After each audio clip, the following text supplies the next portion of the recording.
Daugiau turiu, bet čia tik vienas padėjo. Kiek tu jį turi? Nežinau. Žmonės šiek tiek vengia gal skirti pinigus realiems žudimo įrankiams? Deja, laisvė, taika netgi ir pergalė reikalauja aukų ir reikalauja kraujo. Tu negali važiuoti į Ukrainą su žmonėm, kuriais tu nepasitikė. Kai jau netenki žmogaus, kai žinai, ką jis darė, žinai viską apie jį ir kai sužinai, kad jo nebėra ir dar kokiam aplinkybėm, ir negali susitaikyti su to netektim, bet darai toliau, kad nebūtų. Vis tik atvažiuokit, nieko net neveškit, tiesiog atvažiuokit mūsų aplankyti.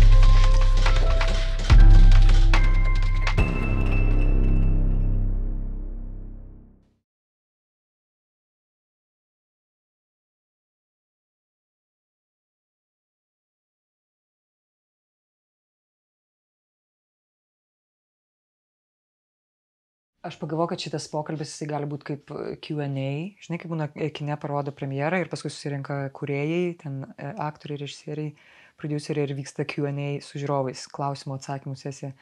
Tai man atrodo, tai bus to filmo klausimų atsakymų sesija. Okay. Kaip dažnai vyksta tokios išvykos, kurią mes nufilmavom dabar? Kokius 2 kartus į mėnesį. Apskritai kroviniai tai važiuoja kas savaitę. Bet kai važiuojam mes, tai gal, įvairiai būna. O kam reikalingos tokios išvykos? Tiesiog jie dalyvauja šitam filme visada ir šitam interviu irgi jie dalyvaus. Prašau, su tuo susitaikykim. Viskas. Kam reikalingos tokios išvykos, kai mes važiuojam? Yeah. Tai pagrindė dėl to, kad mes labai atsakingai žiūrime tai, kam mes teikiam tą paramą ir prieš kažkam duodami daiktus mezgam kontaktus ir ten važiuojam tam, kad susipažintumėm, kad bendrautumėm, kad matytumėm realiai, ką jie daro tie kariai, kad matytumėm galiausiai, kaip mūsų daiktus panaudoja ir tikrai pagal paskirtį, pagal tai, kaip jie prašė. Mes labai stengiamės dirbti daugumoje su tais daliniais, kurie fronte, kurie kariauja, kad tie daiktai nestovėtų vietoje ir kad jie darytų skirtumą dabar. Tai dėl to mes turim tam važiuoti, kad galėtumėm įsivertinti šitus dalykus. Tada ilgainiui užmesgi tos kontaktus, tu susipažįsti su žmonėm ir tu juos tiesiog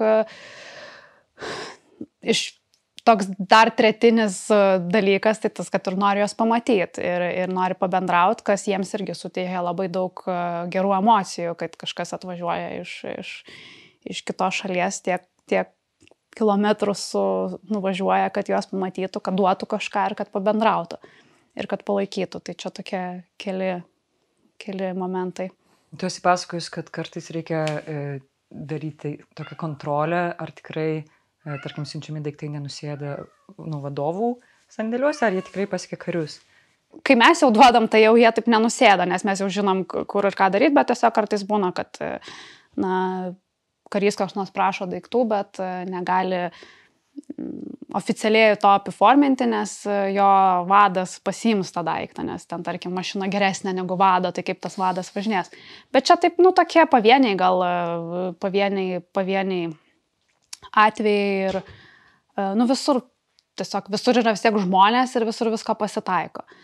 Tai iš kitos pusės dar ten ir važiuojam, kad galėtumėm šitus įsivertinti, kaip ten įsivertinti kartu ir visą atmosferą ir visą santykius, tarkim, tarp tų pačiam dalinį ir taip toliau, kiek galima pasitikėti, kiek galima su kuo gali bendrauti iš to dalinio.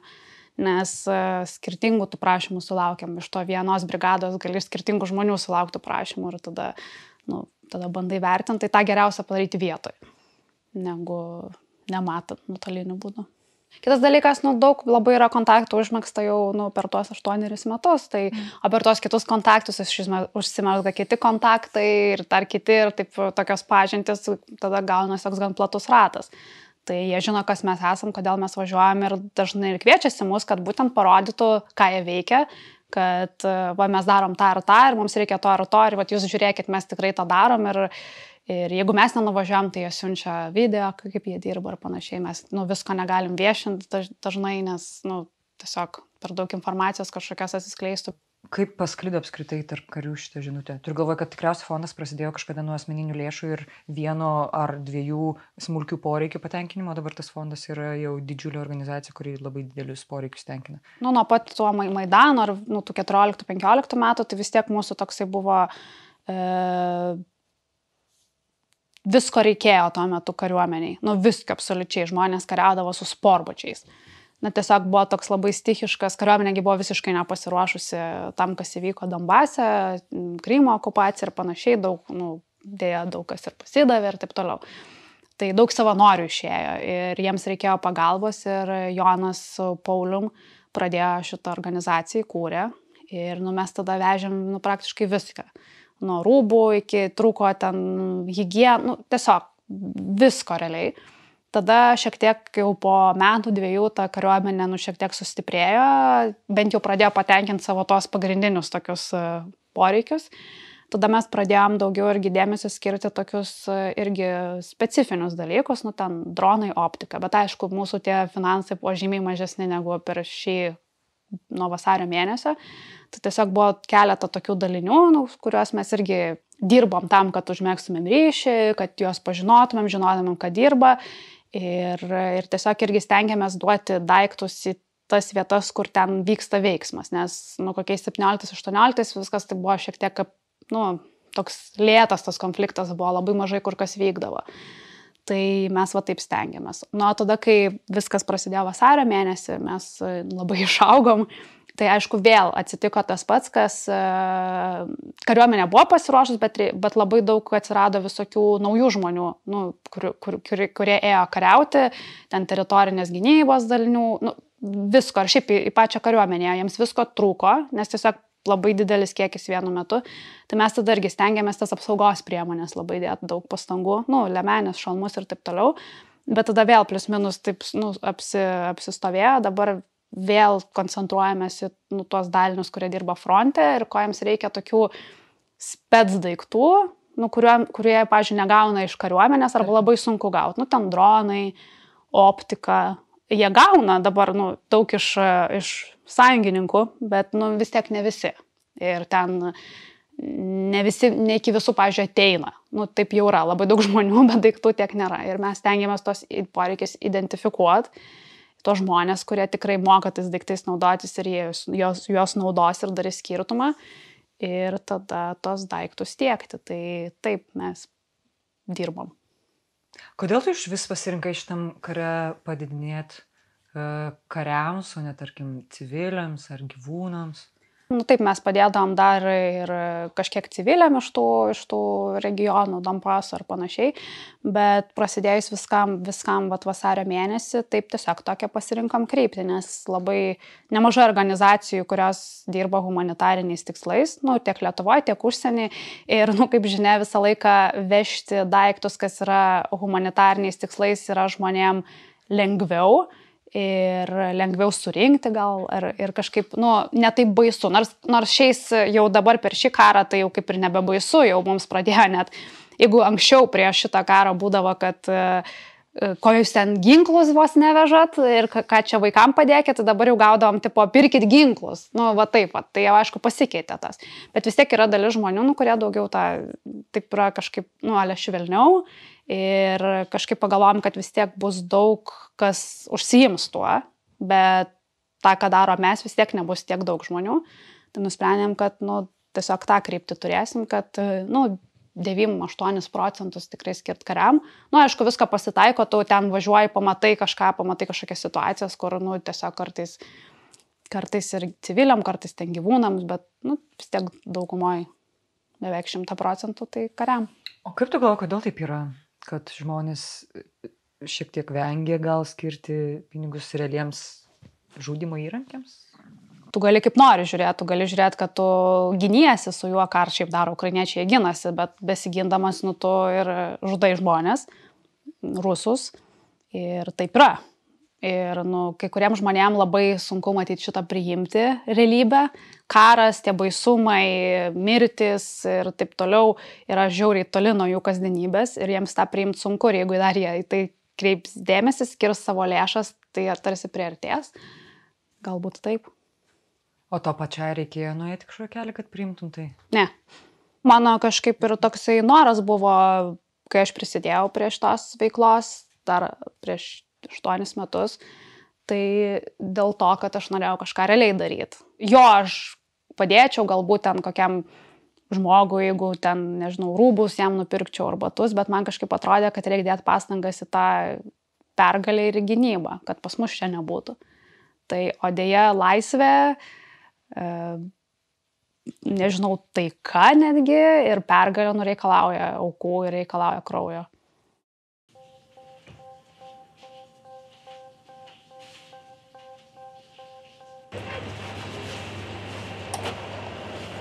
O tu turi tą programėlę, tenais nusistatai miestą ir tau išmeta notificationus dar anksčiau negu pradeda sirena kaukti.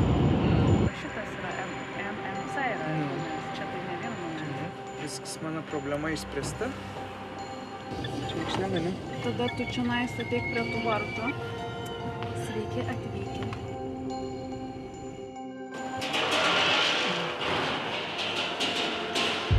Amzi generatoriai.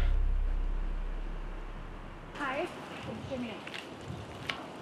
imam šitą ir šitą.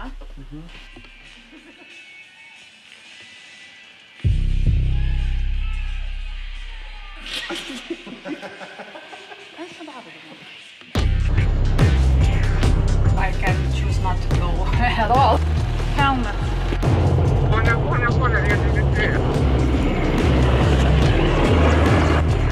All just fine wood.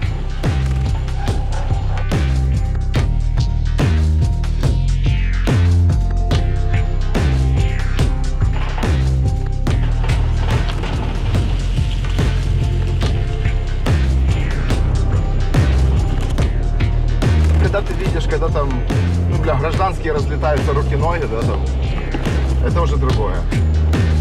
А разница может быть в этом всем там 2 дня или 2 часа.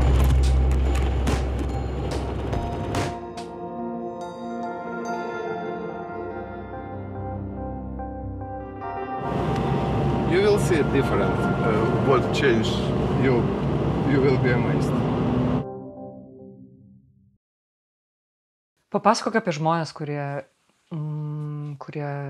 šalia tavęs yra filme. Tarkim, Karolis. Jūs atrodote iš šalies kaip viską veikti galinti komanda, kuri absoliučiai pasitikė vienas kitų ir saugo vienas kitą. Ar čia yra teisingas įspūdis? Jo, iš dalies taip. Karolis mūsų irgi labai ilgai dirbantis savanoris. Tai kažkaip ilgus metus įpažįstam, tai gal dėl to ir atrodo, kad mes labai, tiesiog, aišku, vienas kitų pasitikim, tai faktas. Tu negali važiuoti į Ukrainą su žmonėm, kuriais tu nepasitikė. Ir taip kartais gal įvykdavo, ar tai pasirodydavo, kad nėra labai gerai, nes vis tiek, yra visokių situacijų, tu turi pasitikėti žmogum. Tu galų gale turi, nežinau, pasitikėti žmogum, kuris vairuoja mašiną, nes ten, sąlygos ne visada yra labai geros ir taip toliau, tai jo. O kariai, kuriuos aplankė tada Leo, Ostapas, kiti žmonės, kiek jūs laiko pažįstami? Nes jie labai taip šiltai su tavim elgėsi, atrodo, kad ten jau seniai užsimezgęs ryšys, toks žmoniškas. Jau, ką žinau, 17 kokių. Pradžioje, nes paskui aš susipažinau ir tada dar labai su jais bendravom, kai Mariupolis dar buvo, jų bazė buvo Mariupolį.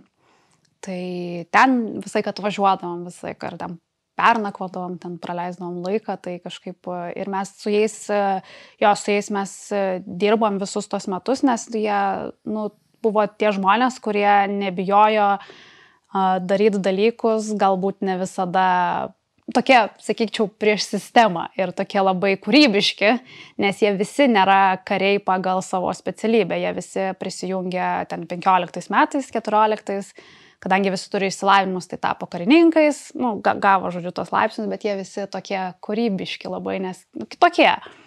Ir tas labai jautėsi, dėl to mes juos labai rėmėm visus tos metus, nes jie labai sugalvodavo visokių įdomių idėjų, kaip ten ką nors padaryti ir kaip kažką, O kokios jų profesijos, jeigu tu žinai? Tiksliai nepasakysiu, bet man atrodo, ten visi kažką su finansais, kažkokiose versluose, įmonėse dirba, tokie žmonės. Vienas, nežinau, ar buvo Kadre istorijos mokytojas, atrodo. Nu, mes šiaip labai skirtingi žmonės, bet labai kūrybingi. Tai mes su jais ilgai ir buvo labai smagu pas juos atvažiuoti jau į kitą vietą. Aišku, labai gaila, kad nebe ten, kur anksčiau, bet buvo smagu juos pamatyti. Kodėl gaila? Ar ten, kurie dabar nėra saugiau? Ne, tiesiog, nežinau, Mariupolis gal man tokia, dėl to gal labai ir sentimentalus miestas ir kažkaip aš ten visai daug laiko praleisdavau su jais, jų tam dalinį. Buvo labai liūdna pamatyti nuotrauką, kaip dabar atrodo tas pastatas visas susprogdintas ir ten kažkaip būtent, mačiau net būtent tas kambarys, kur aš miegojau, langas, žodžiu, išsprogdinta ar kažkaip ten. Tiesiog būdavo labai gera, ten buvo daug katinų, šunų ir nežinau. Ir kažkaip tą mieste jie turėjo tą bazę, dar keliose miestuose, bet ir Mariupolį, tai kažkaip būdavo ten visą laiką gera atvažiuoti. Daugiau turiu, bet čia tik vienas padėjo. Kiek tu jį turi? Nežinau. Čia labai faina dovana iš vieno kario. Kas užrašyta ten? Neperskaitu. Čia rašytiniam raidėm aš neperskaitu. Aš žinau. Bet už tai čia yra panda ir mano vardas. Matai? Pats padarė. Šitas tai fainas, čia mes gavom iš šitų karių, kur toj Olenivkoj sėdėjo. Iš Azovstalio, kur buvo paleisti.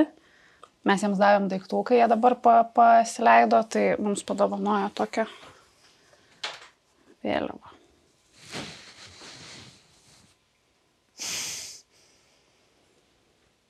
Kokių jam daiktų jūs davot, kaip reikėjo? Jie po reabilitacijos grįžta kariaut. Tai davėm, sukomplektam ten rūbus, daiktus. Tu buvai juos sutikus asmeniškai? Jo. Mes iš jų darėm intervą ten irgi. Kas tai? Trofėjai. Rusų kažkokias knygutės. Bloknot, komandyrą. Minamėl. Jo, čia jau šitą kursas. Jie čia tokias turi. Vadovavimo kursai čia? Kažkokį. Tarp daiktų.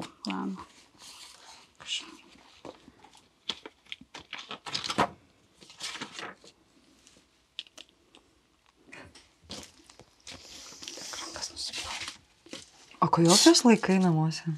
Panamuoju. Ne, kažkur galvojam, gal padarysim kokį kaip parodą ar kažką tokio, tai tada. Nežinau, man tai gal fainiausia gauti iš karių tokius, ypač kai, žinai, atiduoda savo. O jie gali atiduoti? Jo, gali. Okay. Ir, žinai, kai dar tokį, žinai, panešiotą nenaują nuo savęs nusiplekšia ir atiduoda, tai tada būna labai faina. O šiaip tai nežinau. Kai užmesgai kažkokias draugystės, tai tiesiog tarpusavį būna padovanoja vienas kitam kažkokias dovanas. Tai tokios jau asmeniškos, tai ir fainiausia tada. O tada neatsiranda, žinai, ryšys yra visą laiką toks pavojingas dalykas, nes paskui pradėjo jaudintis. Tai taip.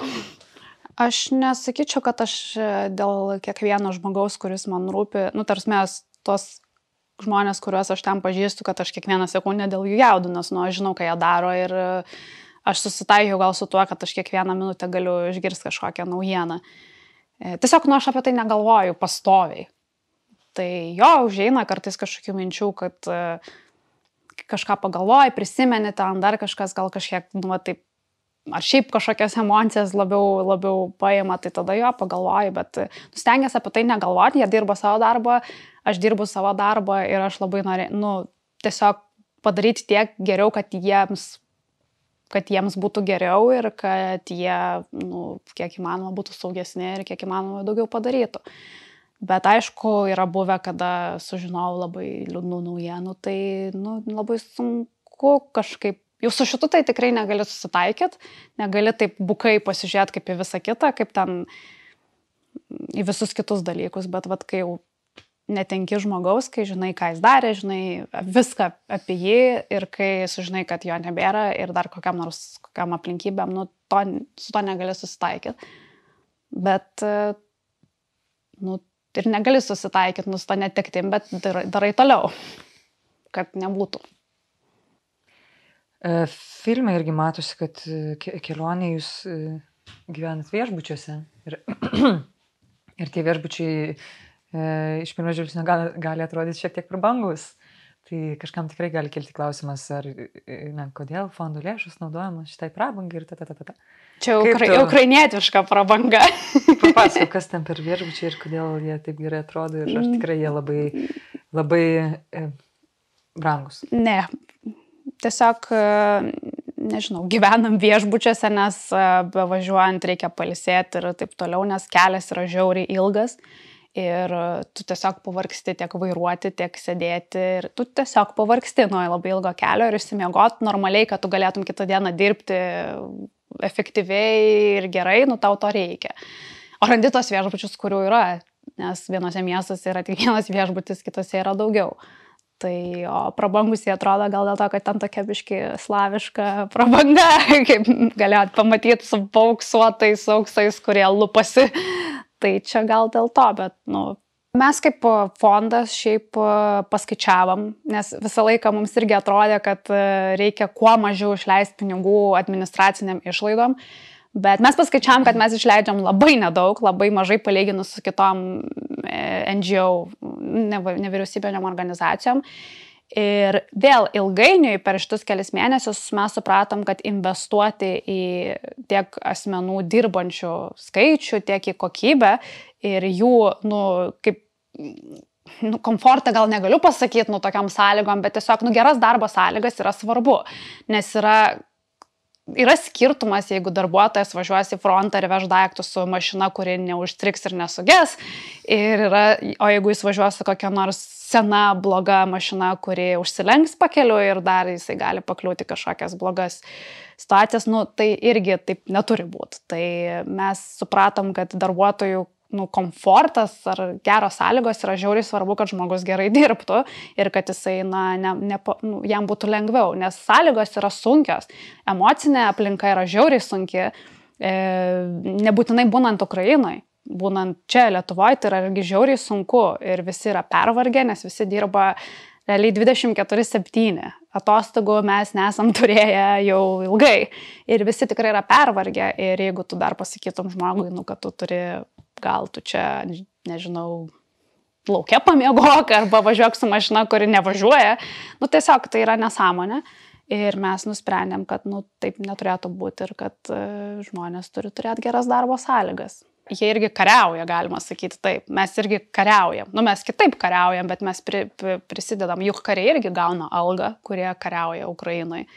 Nes tu kitaip negali, tu turi išlaikyti šeimą, jeigu tu ją turi, namus, mokėti mokesčius, negali tiesiog. Mes visus tos 8 metus mes galėjom tą daryti savanoriškai, nes nebuvo tokie dideli mastai ir turėjom laiko dirbti ir šalia daryti šitą. Dabar ne, nes mes tiesiog nieko daugiau neveikiam. Ir nežinau, ir aš esu šiaip kalbėjus kai kada su žmonėm, mūsų, tarkim, rėmėjus, aukotojais ir jie sakė, tai kaip tik, sako, aš gal ir aukoju tam, kad jūs galėtumėte dirbti, nes ta auka eina ne tik kažkam daiktui, bet darbui. Tai nežinau. Manau, kad visai, kad atsiras tokių žmonių, kurie, sako kažką negerai ir panašiai, tai, bet visą laiką būna nepatenkintų, tai nežinau. Visą kelionę aš mačiau, kad karių, kuriam jūs padedat, pagarba yra tiesiog akivaizdi tau. Iš to, kaip jie bendrauja su tavim. Ar kokie didžiausi sunkumai apskritai vadovaujant tokiai organizacijai? Aš nenoriu formuluoti klausimą vadovaujant, nes tu esi moteris, bet jeigu tu matai tai kaip viena iš priežasčių sunkumų, tai papasakok apie tai. Aš nevadovauju visai organizacijai, tai ne. Bet aš, esu atsakinga už tam tikrą dalį žmonių logistikos, pirkimų ir taip toliau. Tai, pirmiausia, tai kaip iš vis šitame visame reikale, nuo pat vasario 24 dienos aš kiekvieną dieną mokausi, nes kaip ir mes visi, nes visiems viskas yra nauja, nes aš nieko nesuprantau, ir dar iki dabar ne viską suprantu, aš kiekvieną dieną mokausi. Ir to pačio vadovauti aš irgi nesimokiau niekur ir nemoku. Mūsų komandoje žmonės yra labai asmenybės. Tai nėra paprasti žmonės, kuriem tu gali pasakyti, kad jie kažką turi padaryti ir jie darys. Tai taip nevyksta, nes visi turi savo idėjų, visi ateina, kurie atėjo pas mus dirbti ir kurie mūsų yra komanda, visi atėjo su savo kažkokiu matymu ir su savo tikslais ir kažkokiam idėjom. Ir kažkaip labai sunku kai kuriem kartais priimti, kad bus ne taip, kaip jie nori. Aišku, tada kyla ginčai. Ir tiesiog tai tikrai nėra paprasta, aš nežinau, ar aš labai gerai moku suvaldyti to žmonės. Kita vertus, gal jų net nereikia valdyti. Daugam yra tikrai duota daug laisvės patiems veikti, kaip įvykdyti kažkokias užduotis, kurias reikia padaryti. Visi yra labai irgi kūrybiški ir sugalvoja labai įdomių idėjų, kaip kažką padaryti. Bet ką aš supratau, tu paklausai apie moterį, tai čia galbūt aš pajutau, čia ne mūsų gal organizacijai, bet apskritai kare, kad vis dar daug žmonių mano, kad tai yra vyrų reikalas ir aišku, tie patys vyrai taip mano. Ir labai sunku, kadangi vis tiek karo nuo visko iki, nežinau, daiktų, kuriuos perki, ten viskas, kas yra, ten dirba daugiau vyrų, galų gale net ir tie patys, nežinau, valstybės tarnautojai, su kuriais tu turi bendrauti, ten ministerijos, ambasados, dar kažkas, su kariuomenė, visur yra vyrai. Ir aš tą pajutau, kad labai dažnai jie net neklauso tavo nuomonės, nes tu esi jauna mergina ir tu nieko nesupranti. Ir tokių kartais net būdavo labai tiesioginių tokių vos ne mano nuomonių ignoravimo. Tik dėl to, aš manau, kad dėl to, kad aš nieko nesuprantu. Kai tu ateini, pavyzdžiui, ir pasakai, toj pačioj Ukrainoje arba Lietuvoje, kad sveiki, aš esu ten Blue Yellow, čia bus taip ir taip, man reikia to ir to. Ir taip, matai, kad ne, maždaug mes tavęs neklausysim. Ir tas, ne. Ar tai yra sabotažas? Kad jisai negalėtų atsakinėti šį klausimą? Ką tenai?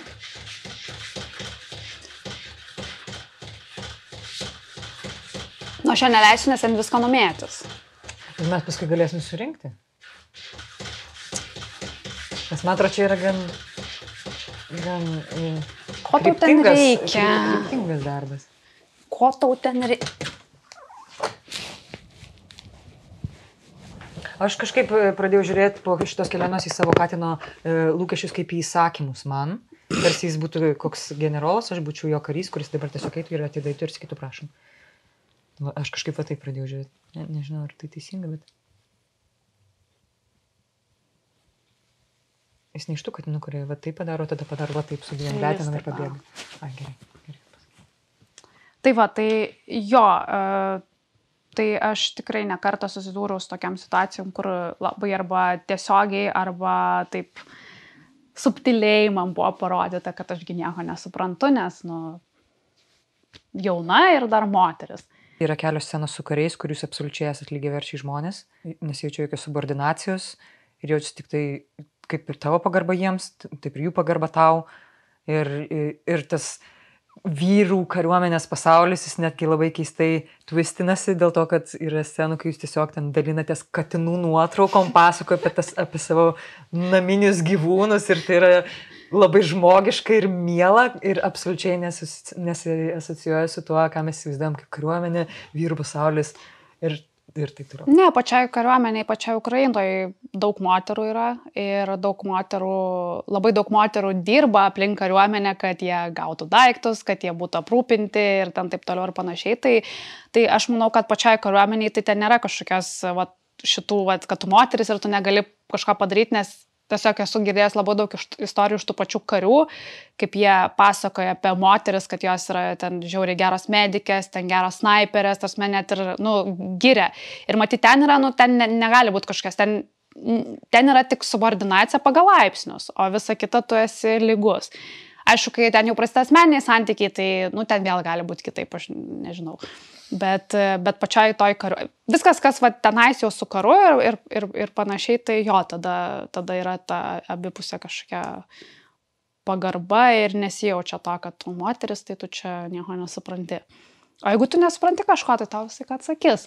Ir nesišaipys ir nesakys, kad kaip tu čia kažko nesupranti. Iš vis apskritai kare ir ten Ukrainoje kažkaip gal daugiau to tikrumo yra, nes ten nebėra laiko žaisti.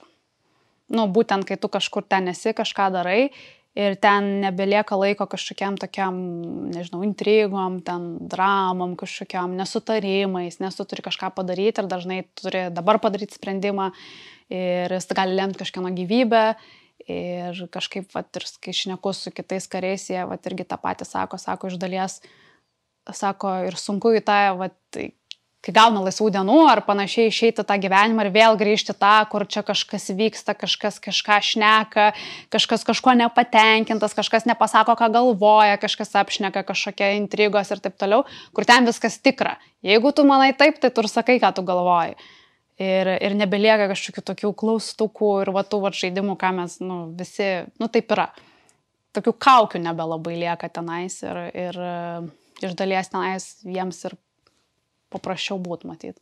Aš kalbėjau irgi su kariais ir su medikais ir jie visiškai lygiai tą patį sako, ką ir tu dabar sakai, kad sugrįžus čia yra sunkiausia, ten yra būtų labai paprasta, o sugrįžus čia yra sunkiausia dėl to, kad trūkinėja ryšiai ir tos kasdienės problemėlės atrodo visiškai mažareikšmės, nu viskas, ką tu ir sakei, bet tu vis tiek daugiau gyveni čia negu ten. Kaip tavo gyvenimas, tavo ryšiai, tavo aplinka, tavo žmonės aplink tave pasikeitė, kai tu pradėjai šitą darbą? Per šitą laikotarpį tai aš sakyčiau, kad nedingo žmonės, kurie buvo aplinkui mane, nes jie, na, gal aš jau buvau, jie buvo jau taip atsisijoję, bet kai 15 metais viskas prasidėjo ir tada aš daugiau įsitraukiau ir tada buvo tikrai sunkių periodų, kada, nu, tikrai buvo sunku. Nežinau, ar tikrai dėl to, kad Ukraina, ar dėl to, kad šiaip man buvo sunku ir su manim gal nebebuvo taip linksma kaip anksčiau, tai tikrai nemaža dalis buvo žmonių, kurie tiesiog, na, išėjo iš mano gyvenimo, bet ypač per Ukrainą, tai jo, dingsta tokie, kurių gal tau ir nereikia gyvenime, atsiranda tų, kurie labai tave supranta ir kurie, nu, tokias labai, labai gražios draugystės užsimezga. Kai gal ilgiau pabūnu tenais, nes būna kartais ten ir mėnesį pabūnu ir panašiai, tai gal šiek tiek perimu tą, kad maždaug čia ne problema, nu, vat, kai kažkokias buitinės. Bet kažkaip aš greitai pereinu į tą, vėl grįžtu čia ir vėl suprantu, kad nu, toks čia yra gyvenimas, tai kažkaip aš stengiuosi kiekvieną kartą iš vis kiekvieno žmogaus problemą, kai man jisai papasakoja apie savo problemą, nu, tarkim, mano, nežinau, šneku su draugė kokia nors ir jinai man kažką pasakoja, nu, kas aišku, lyginant su karu, lyginant su žūtim ir ten su šalčiu ir panašiai, tai kaip ir nieko nereiškia, bet aš kažkaip manau, kad kiekvieno žmogaus problema jo yra problema ir jo yra jinai didžiausia. Tai galbūt jai, nežinau, ar jam ten yra problema, nes stogas prakiuro ar kažkas, ką galbūt lengva tvarkyti, bet tai yra problema ir žmogus dėl to nervuojasi. Ir aš niekada nelyginu tų problemų, kurios yra ten, o kurios yra čia. Mačiau kažkokį komentarą, kodėl jūs piktinatės, kad pas mus sninga ir nevalo kelių, juk Ukrainoje šalta ir taip toliau ir žūsta žmonės. Nu, taip, mes galim piktintis, nes mes šitą praėjom. Ir mes dabar turim šalį, kurioje, ačiū Dievui, vienintelė problema yra tik tais tas, kad kažkas nenuvalo kelių. Ir mes turim to džiaugtis, bet mes galim to ir piktintis, nes mes turim funkcionuojančią valstybę, kuri apsaugo savo žmonės, žmonės atsiliai aprūpinti, turi darbus, gerą pragyvenimo lygį, nu, aišku, galime dar lyginti su kitais, bet mes turim va tokias problemas ir jos yra čia problemos ir mes galim dar geriau, bet mes negalim lyginti su tuo, kas vyksta, nežinau, Afrikoje badauja vaikai, tai aš nevalgysiu, nu taip nėra. Bet tu gali su tuo, ką tu turi, su savo sąlygom, su tuo, kad tau šilta namie ir tavo vienintelė problema, kad nenuvažiuosi gal į darbą, nes kelias bus nenuvalytas, tai tu su tokiam sąlygom tada gali daug ką padaryti, kad kitur taip nebūtų. Man toks jausmas, kad tu gyveni tokiu tarp dviejų pasaulių, nes vienas pasaulis yra ten, o kitas pasaulis yra čia su visai skirtingom problemom ir skirtingais sunkumais ir skirtingom laimėm ir skirtinga tikrumo kokybė. Nežinau, ar šitas klausimas yra labai teisingai suformuoluotas, bet ar tu galėtum pasakyti, kuris yra labiau tavo pasaulis? Nežinau. Tas gal taip, aš norėčiau daugiau tikrumo iš aplinkos, iš čia, kai aš esu normaliam gyvenime. Norėčiau daugiau nuoširdumo, daugiau tikrumo, daugiau, kad žmonės būtų atviresni ir sakytų, ką jie galvoja. Aš manau, kad labai daug dalykų galima būtų išspręsti greičiau ir paprasčiau, jeigu žmonės tiesiog sakytų, ką jie galvoja. Bet iš kitos pusės, taip kaip yra ten šiuo metu, taip neturi gyventi niekas. Ir tie žmonės, žinoma, dirba dabar kariauja, žūsta ir panašiai, kad ateities kartos to nepatirtų, kad gyventų taip, kaip mes čia gyvenam. Ir taip neturėtų būti. Taip ir turėtų būti, kad mūsų visų problemos būtų, nežinau, ką čia pavalgyti pusryčiam arba kur važiuoti vasarą per atostogas. Taip žmonės turėtų gyventi, juk žmonės turėtų būti laimingi. Nėra tavo gyvenimas neprasmingas, jeigu tu nestraglini. Ne, žmogus turi būti laimingas šiaip jau. Ir dėja, taip atsitinka, kad kažkas dabar straglina, ir kažkas kažkam padeda. Bet iš esmės tai, labai norėtųsi, kad kažkada ir ta šalis nebestraglintų ir galėtų jų vienintelė problema būtų, kur nuvažiuoti atostogų. Nežinau. Tai kažkaip, tai taip. Tu norėtum, kad į kariuomenę Lietuvoje šauktų ir moteris? Aš manau, kad taip. Nes, tai parodo lygybę. Ir turėtų šaukti šiaip visus jaunuolius nuo 18 metų. Kaip ir turėtų būti visus. Kai pradėjau domėtis šitą visą istorijos dalim ir domėtis karu, ir domėtis, kaip jis dabar vyksta, tai aš pradėjau kvestionuoti labai kai kurias normas socialinės, visuomeninės. Tarkim, gerai, Ukrainoje yra apie 20% armijoje yra moterų maždaug.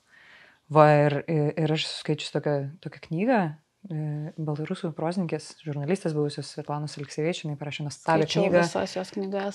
Aš irgi daug jau perskaičiau. Ir Karo veidas nemoteriškas ta knyga. Ir jinai ten sukalbino veteranės.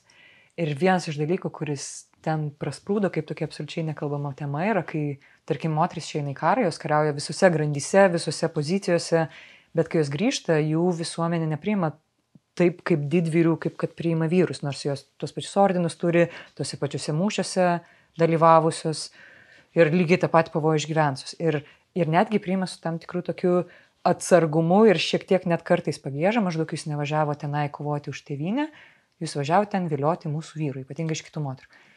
Ar kaip tu galvoji, kodėl taip galėjo?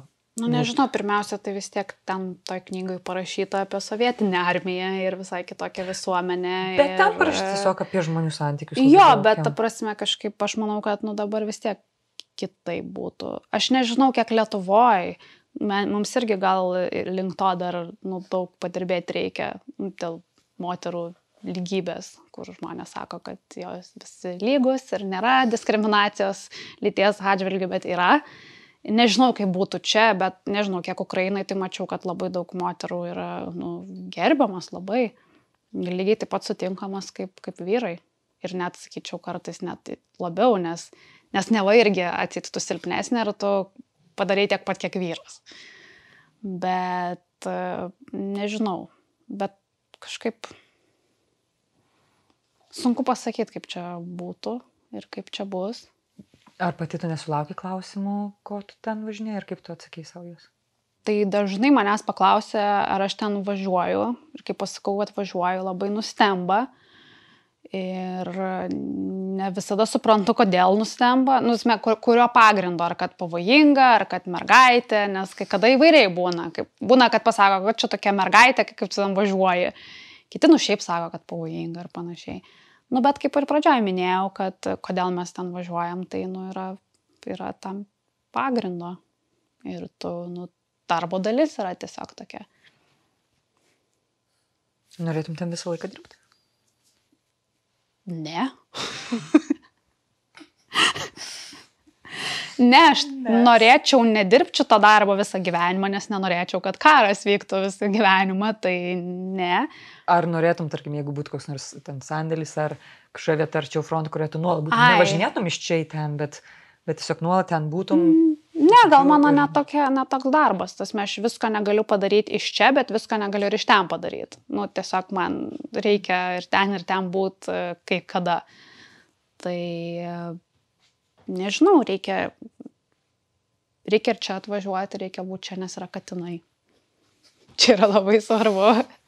Ir labai pasiilgstu. Nors ten yra labai daug katinų, bet vis tiek tai ne mano katinai. Ir vis tiek čia yra namai, kažkoks pažįstamas miestas, pažįstamas gyvenimas, žmonės, kurio aš pasiilgstu čia, aš irgi noriu čia būti. Ir plus labai daug darbų yra čia. Bet kartais man reikia ten važiuoti. Nes sakyčiau, kad aš ten labai noriu visą laiką važiuoti, nes tai užtrunka labai daug laiko dažniausiai ir labai pavargsti dėl tų atstumų. Kai nebegali skraidyti lėktuvais, turi važiuoti mašina visada ir ten daug kilometrų. Ir labai vargina tos kelionės. Ir ne visada aš ten ir pati noriu važiuoti, bet nuvažiuoju, reikia.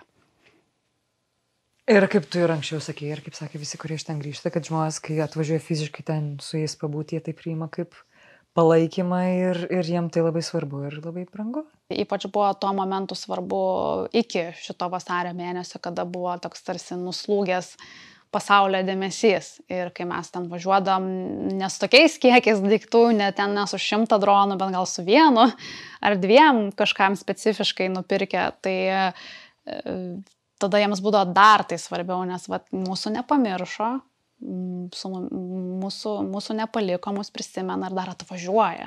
Ir dar netušti, nors labai dažnai girdėjom tokių, jūs tik atvažiuokit, nieko net neveškit, tiesiog atvažiuokit mūsų aplankyti. Nes man kelis kartus buvo, aš buvau Ukrainoje, atostogavau šiaip prieš porą metų, atrodo vasarą, važiavau Odesą, ten prie jūros. Ir kažkaip važiavam pro Melitopolį, dabar jis rodosi, kad okupuotas ir nuėjom pavalgyti. Ir aš angliškai šnekėjau, tai prie manęs padavėjas ir paklausė, iš kur aš. Ir aš pasakiau iš Lietuvos ir jis man padėkojo, kad aš čia atvažiavau.